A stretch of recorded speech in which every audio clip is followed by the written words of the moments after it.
Hello students, मैं अमित सिंह करता हूं आपका स्वागत आपके अपने learning platform that is Amit classes for economics में। और आज जो हम चैप्टर स्टार्ट करने वाले हैं वो है chapter number 4, strategy of the industrial growth from 1947 to 1990। तो 1947 से 1990 तक हमने इंडस्ट्रियल ग्रोथ के लिए क्या स्ट्रेटजी बनाई और उनको कैसे जो है इम्प्लीमेंट किया, उसके क्या पॉजिटिव और नेगेटिव इम्पैक्ट रहे, वो हम जो है इस प्रेजेंट चैप्टर में जो है डिस्कस करेंगे। तो यहाँ पे जो हम सिर्फ डिस्कस करेंगे about the importance of industries. तो इंडिया में इंडस्ट्रीज़ का इम्पोर्टेंस क्या है वो एक बार देख लेते हैं। तो इससे पहले जब हम एग्रीकल्चर की बात कर रहे थे और एग्रीकल्चर के इम्पोर्टेंस की बात कर रहे थे, तो वहाँ पे हम ये बता रहे थे आप लोगों को कि बिना एग्रीकल्चर के डेवलपमेंट के कुछ भी पॉसिबल नहीं है और एग्रीकल्चर जो है एक मोस्ट इम्पोर्टेंट कॉन्सेप्ट है। तो अब हमें यहाँ पे देखना है तो क्या सिर्फ एग्रीकल्चर को डेवलप करके जो है ग्रोथ या डेवलपमेंट को अचीव किया जा सकता है। तो फिर आंसर आता है नहीं, एग्रीकल्चर एक नेसेसरी कंडीशन है, होना चाहिए उसको, सबसे पहले डेवलपमेंट में आना चाहिए, लेकिन इंडस्ट्रीज़ को इग्नोर नहीं किया जा सकता। और एक बार एग्रीकल्चर को डेवलप होने के बाद हमें इंडस्ट्रीज़ की तरफ मूव करना ही पड़ेगा। क्यों करना पड़ेगा, क्या बेनिफिट्स इंडस्ट्रीज से हमें मिलते हैं, उसको जो है एक बार जो है आज चेक कर लेते हैं वन बाय वन। तो आइए करते हैं स्टार्ट। तो जो सबसे पहला टॉपिक आया है हमारा वो आया है एपी सेंटर ऑफ ग्रोथ। कि जब भी आप इंडस्ट्रीज़ की बात करेंगे तो इंडस्ट्री क्या है, इकोनॉमिक ग्रोथ के लिए एक एपी सेंटर है, मतलब एक धुरी का काम करते हैं। और जो भी ग्रोथ होगी या डेवलपमेंट होगा वो डिपेंड इस बात पे करेगा कि वहाँ पे अल्टीमेटली इंडस्ट्रीज़ की क्या हालात है, इंडस्ट्रीज़ का क्या स्ट्रक्चर है। जब भी हम बात करते हैं उस इंडिया की जो ब्रिटिश राज से पहले था और इंडिया एक सोने की चिड़िया था, तो उसमें भी अगर हम ये देखें तो हम सोने की चिड़िया इसलिए थे क्योंकि पूरे दुनिया से जो है गोल्ड का फ्लो जो है हमारे देश की तरफ होता था। और वो इसलिए होता था क्योंकि हमारे जो हैंडीक्राफ्ट्स हैं, जिसको हम इंडस्ट्री बोल सकते हैं, वो क्या थे, वर्ल्ड वाइड फेमस थे। पूरी दुनिया को क्या करते थे, अपनी फिनिश गुड्स को हम एक्सपोर्ट करते थे और उसकी वजह से जो है एक गोल्ड का इनफ्लो आता था देश में, जिसकी वजह से देश जो है सोने की चिड़िया था। तो आज भी जो है इसको झुठलाया नहीं जा सकता कि अगर जीडीपी की ग्रोथ चाहिए, जीडीपी अगर राइज करना है तो वो सिर्फ और सिर्फ इंडस्ट्रीज़ के दम पे ही हो सकता है। क्योंकि एग्रीकल्चर के अंदर जो मार्जिनल प्रोडक्टिविटी की अगर हम बात करें, जो एडिशनल लेबर हम यूज़ करते हैं, उसमें डाउनफॉल जो है एग्रीकल्चर से बहुत बात आता है। मतलब अगर आप एग्रीकल्चर का एक लैंड है, एक पीस ऑफ लैंड है, उस पर आप एक लेबर लगाएं, दूसरे लेबर लगाएं, तीसरे या चौथी लेबर पे आपको जो है ना मार्जिनल प्रोडक्टिविटी जो है उसमें क्या आने लग जाएगा, डाउनफॉल आने लग जाएगा। वहीं पे इंडस्ट्रीज़ में अगर 1 एकड़ पे अगर हम एक इंडस्ट्री लगाते हैं तो 5 से 7 हज़ार वर्कर जो है आसानी से यूज़ हो जाते हैं और तब तक भी जो है शायद मार्जिनल प्रोडक्टिविटी जो है वो फॉल ना करे, हो सकता है इंक्रीज़ करे या कांस्टेंट रहे। तो हम ये कहेंगे कि जितने स्पेस पे एग्रीकल्चर लोगों को काम देता है, उतने ही स्पेस पे अगर इंडस्ट्रीज़ को डेवलप किया जाए तो एग्रीकल्चर से कम 60 से 70 गुना ज़्यादा जो है लेबर्स को क्या कर देता है, काम प्रोवाइड कर देता है। तो यहाँ पे हम इसलिए बोलते हैं कि आउटपुट ज़्यादा है, प्रोडक्टिविटी ज़्यादा है, एम्प्लॉयमेंट जो है वो यहाँ पे ज़्यादा क्रिएट की जाती है। तो that's why the industries are the epicentre of economic growth. एक और जो है जो सबसे इम्पोर्टेंट है वो ये है कि एग्रीकल्चर में जो क्या होता है, गुड्स की जो कैटेगरीज हैं वो फ्यू आइटम्स को हम लेके चल सकते हैं कि डाइवर्सिटी जो है वो नहीं है, जबकि इंडस्ट्री जो है वो wide range of goods, consumer goods आपको क्या करती हैं, प्रोवाइड करवाती हैं। जैसे फॉर एग्जांपल अगर एग्रीकल्चर ने आपको राइस दिया है तो इंडस्ट्रीज़ आपको राइस से बनी हुई जो वेरियस जो कमोडिटीज़ हैं वो आपको क्या करवा सकते हैं, अवेलेबल करवा सकती हैं। तो मतलब एक ही एग्रीकल्चर प्रोडक्ट से जो है हज़ारों तरह की जो है चीज़ें प्रोड्यूस की जा सकती हैं, वो सिर्फ इंडस्ट्री ही कर सकती है डाइवर्सिफिकेशन की अगर हम बात करते हैं तो। नेक्स्ट जो है the rise in demand for agriculture goods consequent upon A rise in income is always modest. कि अगर लोगों की इनकम बढ़ती जाएगी, लोगों की इनकम बढ़ रही है तो सीधी सी बात हम ये मान के चलते हैं डिमांड बढ़ती है प्रोडक्ट्स के लिए। लेकिन अगर हम एग्रीकल्चर प्रोडक्ट्स की बात करें तो इनकम के साथ इतना ज़्यादा अच्छा रिलेशन नहीं आता है एग्रीकल्चर प्रोडक्ट्स का। क्योंकि हमें सबको पता है कि अगर एक परिवार है, उस परिवार को जो है एक साल में 2 क्विंटल गेहूं की रिक्वायरमेंट है, तो चाहे वो 1,000 रुपये पर मंथ कमाते हो, चाहे वो 1 करोड़ रुपये पर मंथ कमाते हो, आपकी ज़रूरत क्या रहेगी वही रहेगी। आप उससे ज़्यादा ना चीज़ें परचेज़ करोगे, ना चीज़ें स्टोर करोगे। तो ऐसे कंडीशन हम ये कहेंगे कि अगर किसी सोसाइटी की इनकम बढ़ती है तो डिमांड फिर एग्रीकल्चर गुड्स की उस रेशो में नहीं बढ़ती। उसी रेशो में डिमांड को बढ़ाने के लिए आपको इंडस्ट्रियल प्रोडक्ट्स की रिक्वायरमेंट होगी। तभी जो है इनकम और डिमांड के बीच में एक रिलेशन जो है ऐसा एस्टेब्लिश होगा कि सोसाइटी में जो प्रोड्यूसर्स हैं उनको क्या मिलेगा, प्रॉफिट मिलेगा। और यहाँ पे जो है लास्ट जो पॉइंट हो ये कहता है कि इंडस्ट्रीज ने क्या कर दिया है, अब एपी सेंटर ऑफ ग्रोथ जो कभी एग्रीकल्चर होता था अब उसको रिप्लेस कर दिया है। Now the epicentre of growth are industries. बिना इंडस्ट्रीज़ के ग्रोथ जो है पॉसिबल नहीं। नेक्स्ट अगर हम बात करते हैं तो वो है सोर्स ऑफ एम्प्लॉयमेंट। अभी भी थोड़ी देर पहले हमने डिस्कस किया कि एम्प्लॉयमेंट का जो है बिगेस्ट सोर्स है इंडस्ट्री, क्योंकि जो हमारा एग्रीकल्चर है वहाँ पे आपको डिसगाइज्ड अनएम्प्लॉयमेंट मिलेगी। वो पहले से ही ओवरबर्डनड है, जितने लेबर चाहिए उससे ज़्यादा लेबर्स वहाँ पे क्या कर रहे हैं, काम कर रहे हैं। तो उन लेबर्स को अगर हम वहाँ से निकालते हैं फ्रॉम एग्रीकल्चर तो सीधी सी बात है उनकी मार्जिनल प्रोडक्टिविटी जो है वो क्या होगी, बढ़ेगी। और वो इंडस्ट्रीज़ में काम करेंगे तो ओवरऑल जो है प्रोडक्शन वो भी बढ़ेगा इकोनॉमी के अंदर।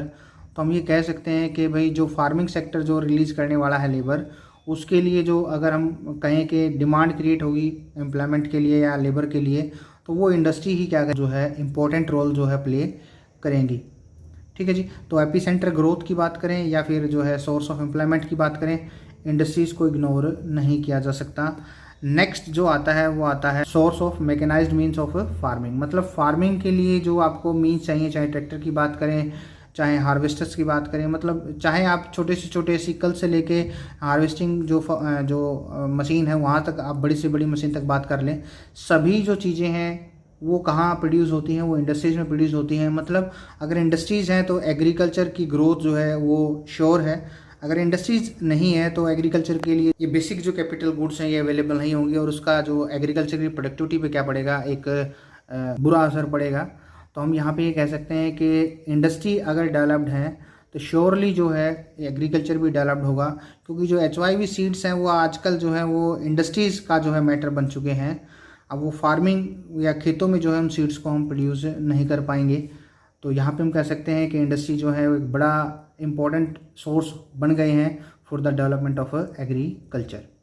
नेक्स्ट है imparts dynamism to the growth process.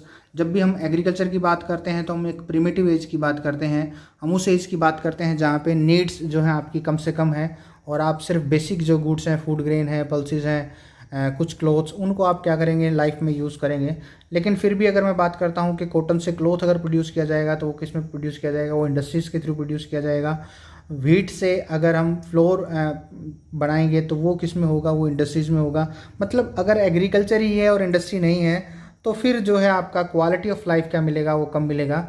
तो ग्रोथ को, डायनामिज्म का मतलब है ग्रोथ को एक नए आयाम जो है वो इंडस्ट्री प्रोवाइड करती है, जहाँ पे आपको डिफरेंट टाइप्स की जो है गुड्स आपको मिलेंगी कंज्यूम करने के लिए, यूज़ करने के लिए, क्वालिटी मिलेंगी, वैरायटी मिलेगी, ये सारी चीज़ें जो है आपको इंडस्ट्री से मिल जाएगी। तो इसके लिए जो है कुछ जो है पॉइंट्स आप ये देख सकते हो कि एक तो कंज्यूमरिज्म को बढ़ाते हैं कि डिफरेंट टाइप्स ऑफ कंज्यूमर जो गुड्स हैं वो अवेलेबल होती हैं थ्रू इंडस्ट्रीज़। और दूसरा जो है अगर हम ये मान के चलें अगर इंडस्ट्री नहीं है इकोनॉमी के अंदर तो ग्रोथ जो है वो कहाँ पे रिस्ट्रिक्ट हो जाएगी, सिर्फ फूड पे हो जाएगी कि सर्वाइवल के लिए जो हम सिर्फ क्या चाहिए, फूड चाहिए। नेक्स्ट जो पॉइंट अगर हम इस वीडियो में लेके चलें तो वो है ग्रोथ ऑफ सिविलाइजेशन। मतलब सिविलाइजेशन का मतलब सभ्यताएं तभी बढ़ती हैं जब एजुकेशन बढ़ती है, और इंडस्ट्री एक ऐसी कॉन्सेप्ट है जहाँ पे बिना एजुकेशन के प्रोडक्शन नहीं किया जा सकता। आपको एजुकेशन लेना पड़ेगा, मजबूरी हो गई। और अगर आप एजुकेटेड हैं तो आप अपनी सिविलाइजेशन के डेवलपमेंट के लिए, ग्रोथ के लिए ज़रूर काम करेंगे। तो इंडस्ट्रीज़ क्या करते हैं, इनडायरेक्टली आपकी जो सिविलाइजेशन है, आपकी जो मेंटल जो एबिलिटीज़ हैं काम करने की, सोसाइटी में रिलेशंस हैं आपके एक दूसरे के साथ, उनको भी जो है क्या करती है, डेवलपमेंट की तरफ लेके जाती है। तो यहाँ पे हम कहेंगे इंडस्ट्रीज़ जो है काफ़ी इम्पोर्टेंट है हमारे लिए। और नेक्स्ट अगर हम बात करें तो 2 पॉइंट और हमारे जो बचते हैं वो ये हैं। पहला इंफ्रास्ट्रक्चर ग्रोथ, क्योंकि किसी भी देश की ग्रोथ के लिए इंफ्रास्ट्रक्चर चाहिए। इंफ्रास्ट्रक्चर को हम क्या करते हैं, 2 हिस्सों में बांट देते हैं, इकोनॉमिक इंफ्रास्ट्रक्चर और सोशल इंफ्रास्ट्रक्चर। तो अगर हम इंफ्रास्ट्रक्चर में बात करते हैं तो सोशल में डिस्कस करेंगे अबाउट स्कूलिंग, शेल्टर, हाउसिंग, इनकी बात करते हैं। जबकि इकोनॉमिक में हम बात करते हैं तो एनर्जी की बात करते हैं, ट्रांसपोर्ट की बात करते हैं, कम्युनिकेशन की बात करते हैं, बैंकिंग की बात करते हैं। ये सभी चीज़ें जो प्रोड्यूस होती हैं, आप इसमें मान के चलें कि इंडस्ट्रीज़ का ही रोल है। बिना इंडस्ट्रीज़ के जो है ऐसे मटेरियल ही प्रोड्यूस नहीं किए जा सकते कि आपके लिए सड़कें बनाई जा सकें। बिना इंडस्ट्रीज़ के लिए जो आपको ट्रांसपोर्ट के जो मीन्स हैं, चाहे हम बस ट्रक की बात करें, चाहे रेलवे की बात करें, उनको प्रोड्यूस नहीं किया जा सकता। बिना इंडस्ट्रीज़ के लिए जो है आपके लिए ब्रिक्स नहीं होंगी, स्कूल्स नहीं जनरेट किए जाएंगे, बनाए जाएंगे। स्कूल्स में जो इक्विपमेंट होते हैं एजुकेशन के लिए वो प्रोड्यूस नहीं किए जाएंगे। हॉस्पिटल्स को जो है बिना इंडस्ट्रीज़ के जो है रॉ मटेरियल नहीं मिलेगा। तो हम यहाँ पे कहेंगे कि देश में अगर इंफ्रास्ट्रक्चर हमें चाहिए तो बिना इंडस्ट्रियल ग्रोथ के वो नहीं आ सकता। तो ये थोड़ा सा आप जो है इन चीज़ों को यहाँ पे आप पढ़ के जो है चेक कर सकते हैं। कम्युनिकेशन बैंकिंग इनकी बात करें तो इनको सपोर्ट जो है कहाँ से मिलती है, इंडस्ट्री से ही मिलती है। तो और आज के टाइम पे industrialisation is the sine qua non of growth. Sine qua non का मतलब a symbol of growth. Industry ही जो है आज के टाइम पे ग्रोथ का सिंबल मानी जाती है। जो देश जितना ज़्यादा इंडस्ट्रियलाइज्ड है हम कहेंगे वो देश उतना डेवलप्ड है। जहाँ पे इंडस्ट्री कम है तो वहाँ पे डेवलपमेंट का लेवल भी कम है। तो दीज आर द इम्पोर्टेंस कि भाई एग्रीकल्चर को रॉ मटेरियल इन्होंने दे दिया, कैपिटल गुड्स प्रोवाइड कर दी, ग्रोथ का जो है सिंबल ही इंडस्ट्रीज मानी जाती हैं। ग्रोथ आपकी हमारी लाइफ के अंदर एक डायनामिज्म लेके आता है, डिफरेंट टाइप्स ऑफ गुड्स जो है डाइवर्सिटी वो अवेलेबल करवा देता है। इंफ्रास्ट्रक्चर की बात करें तो वहाँ के लिए मटेरियल जो है वो भी कहाँ से मिलता है, इंडस्ट्रीज से मिलता है। तो यहाँ पे कहेंगे कि इंडस्ट्रीज़ को इग्नोर नहीं किया जा सकता। एग्रीकल्चर के डेवलपमेंट के बाद इंडस्ट्रीज़ के डेवलपमेंट पे हमें फोकस करना ही पड़ेगा, ये हमारी मजबूरी है। अब जो कॉन्सेप्ट आता है वो ये आता है इंडस्ट्रीज़ के डेवलपमेंट के लिए क्या स्ट्रेटेजीज डेवलप की। तो उसमें पहला क्वेश्चन ये आता है कि हमने इंडस्ट्री की डेवलपमेंट की जो रिस्पॉन्सिबिलिटी है वो किसको दी। तो वो दी हमने किसको दिया है, वो दिया है direct participation of the state. कि भाई हमारे देश में जो स्टेट है, गवर्नमेंट है, यहाँ पे ये मिस्टेक है, यू कैन चेक इट, ये ऑफ है और ये जो है क्या है द, ठीक है जी। Direct participation of the state, public sector की हम बात करेंगे इंडस्ट्रियल डेवलपमेंट में। तो गवर्नमेंट को रिस्पॉन्सिबिलिटी दी गई है तो उसके पीछे लॉजिक क्या है कि भाई हमने गवर्नमेंट को रिस्पॉन्सिबल माना कि हमारे देश में जो भी इंडस्ट्रियल ग्रोथ होगी तो गवर्नमेंट आके रोल प्ले करे। तो जो सबसे पहला हमने ये माना लैक ऑफ कैपिटल, के जो हमारे जो इंडिविजुअल्स हैं, प्राइवेट लोग हैं, उनके पास कैपिटल नहीं है, क्योंकि 90% से ज़्यादा जो है ब्रिटिशर्स एक्सप्लॉइट कर चुके हैं, वो सिर्फ जी रहे हैं लाइफ, और 10% जो है वो ब्रिटिशर्स के फेवर में है और वो इंडिया को एक्सप्लॉइट करने में रोल प्ले कर रहे हैं। तो अगर हमें पूरे देश में इंडस्ट्रियलाइज्ड करना है तो सिर्फ 10% लोगों की कैपिटल जो है वो सफिशिएंट नहीं है और 90% के पास है नहीं। तो सिर्फ और सिर्फ स्टेट एक ऐसी कॉन्सेप्ट आती है जो क्या कर सकती है, रिसोर्सेज इकट्ठा कर सकती है इकोनॉमी के अंदर और जो है इंडस्ट्रीज़ के एस्टेब्लिशमेंट का काम कर सकती है। तो इसकी वजह से हमने क्या किया है, स्टेट को जो है डायरेक्ट पार्टिसिपेशन दिया कि हमारे देश में गवर्नमेंट क्या करेगी, डायरेक्ट इन्वेस्टमेंट करेगी, फैक्ट्रियाँ लगाएगी, फर्म लगाएगी और वो बेसिक फर्म्स को लगाएगी। फिर उन फर्म्स को जो है बेस बना, फिर प्राइवेट सेक्टर को मौका दिया जाएगा कि वो भी क्या कर पाए, ग्रोथ एंड डेवलपमेंट की तरफ आगे चल पाए।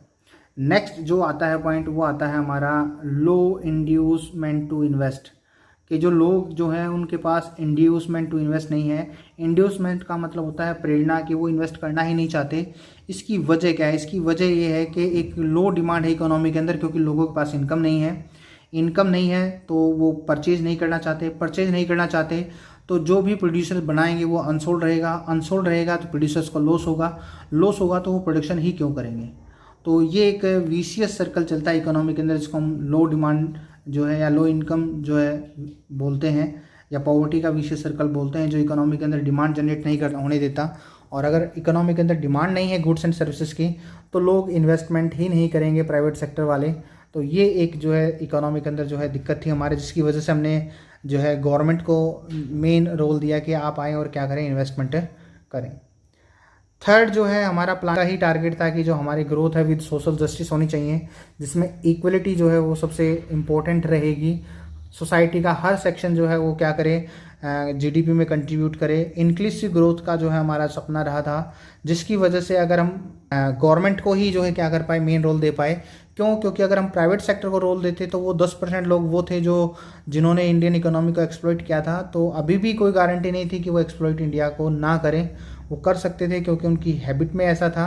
तो ये माना गया कि प्राइवेट सेक्टर क्या करेगा, वो अपने पर्सनल प्रॉफिट पे काम करेगा और वो बाकी जो अदर जो फर्म्स हैं, छोटी फर्म्स हैं, स्मॉल स्केल इंडस्ट्रीज़ हैं, तो लार्ज स्केल इंडस्ट्रीज़ क्या करेंगे, उनको नुकसान पहुंचा सकती हैं प्राइवेट, अगर हम सेक्टर की बात करें। तो इस कंडीशन से ये माना गया कि जो बड़ी जो इंडस्ट्री होंगी, लार्ज स्केल इंडस्ट्री, वो कौन एस्टेब्लिश करेगा? वो स्टेट करेगा, गवर्नमेंट करेगी। और बाकी जो स्मॉल स्केल इंडस्ट्रीज़ हैं, वो चाहे वो अमीर हो गरीब हो, बैंक से लोन लेके करना हो या अपना पर्सनल सेविंग यूज़ करना हो, वो प्राइवेट सेक्टर क्या करेगा? इन्वेस्टमेंट करेगा। तो ये 3 फैक्टर भाई, कैपिटल का नहीं होना, लोगों की टेंडेंसी ऐसी होना कि वो क्या करेंगे? पॉपुलेशन को एक्सप्लॉइट कर सकते हैं। इक्वलिटी की बात, इंक्लूसिव ग्रोथ की बात, अगर ये इन सब चीज़ों को ध्यान में रखें तो पता चलता है कि एक स्टेट को ही क्या करना था? प्रोडक्शन करना था। सोशलिज्म हमारी मजबूरी था और हमारी चॉइस भी था। इसी के साथ हमें क्या करना था? अपनी ग्रोथ को आगे बढ़ाना था, क्योंकि प्राइवेट सेक्टर तो इन्वेस्ट करना ही नहीं चाहता था, क्योंकि उनको ग्रोथ नज़र नहीं आती थी। अब तक के लिए इतना ही। Thank you. नेक्स्ट वीडियो में जो है हम इस चैप्टर के जो है कुछ अदर टॉपिक्स को डिस्कस करेंगे।